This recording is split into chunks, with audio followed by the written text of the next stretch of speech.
BJP के full बहुमत की सरकार जाते ही पत्रकारों की अपनी औकात अपनी निगाहों के सामने आ गई है। यह सुधीर चौधरी हैं। जानते हैं कि समाज में नफरत बोने के लिए इन्होंने बहुत अहम किरदार अदा किया है। जी हां, जब ये जी न्यूज़ पर काम करते थे उस वक्त भी, और आज जब ये आज तक पर काम कर रहे हैं उस वक्त भी खूब नफरतें समाज में फैलाई हैं। लेकिन जैसे ही भाजपा की फुल बहुमत की सरकार गई, अपनी औकात इन्हें समझ में आने लगी है। और देखिए मुसलमानों के हवाले से ये कितनी अच्छी बात कह रहे हैं।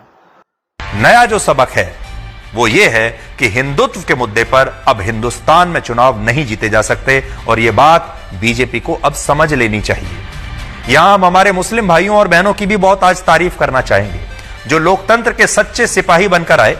और लोकतंत्र तब पूर्ण होता है जब उस लोकतंत्र में लोग वोट डालते हैं, अपना कर्तव्य निभाते हैं, चाहे किसी को भी डालें। और मुस्लिम मतदाताओं ने इस लोकतंत्र में अपनी जिम्मेदारी और कर्तव्य निभाकर शानदार काम किया है, और उन्होंने जो भी उनका फैसला रहा होगा उन्होंने ये बता दिया कि वो क्या चाहते हैं। और यही लोकतंत्र की खूबसूरती है। अगर राम मंदिर और हिंदुत्व का मुद्दा इस बार नहीं चला तो इसके लिए मुस्लिम मतदाताओं को दोष देना पूरी तरह से गलत होगा। सच्चाई तो यह है कि अब सिर्फ हिंदुत्व के मुद्दे से ही चुनाव नहीं जीते जा सकते। राम मंदिर के मुद्दे पर, राष्ट्रवाद के मुद्दे पर और हिंदुत्व के मुद्दे पर बड़ी संख्या में हिंदुओं ने ही वोट नहीं।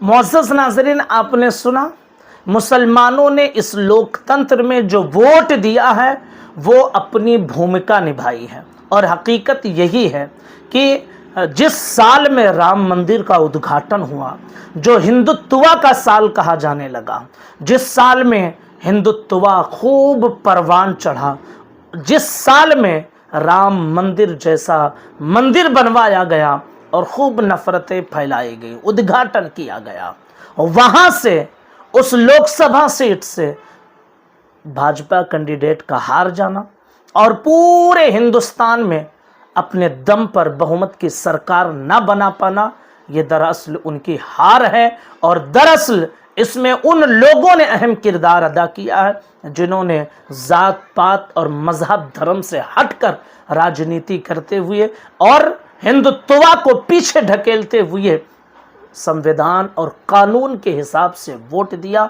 और कानून का सहारा लिया और कानून के हिसाब से उन्होंने वोट दिया। उन्हीं की ये तारीफ सुधीर चौधरी जी कर रहे हैं। बहुमत की जब सरकार थी खूब नफरतें, अब अगर शायद फुल बहुमत की सरकार बन जाती भाजपा की तो इसे वोट जिहाद का भी नाम दे देते, जैसे ज़मीन जिहाद, लैंड जिहाद और पता नहीं क्या क्या जिहाद का नाम इन्होंने ही दिया था, तो इसे वोट जिहाद का नाम दे देते। लेकिन बहुमत की सरकार नहीं बनी तो पता है इन्हें कि हम भी घसीटे जा सकते हैं कभी भी, तो इसलिए पाला बदलते हुए अब मुसलमानों की भी ये तारीफ करने लगे हैं, जो आपने खुद अपने कानों से सुन लिया है।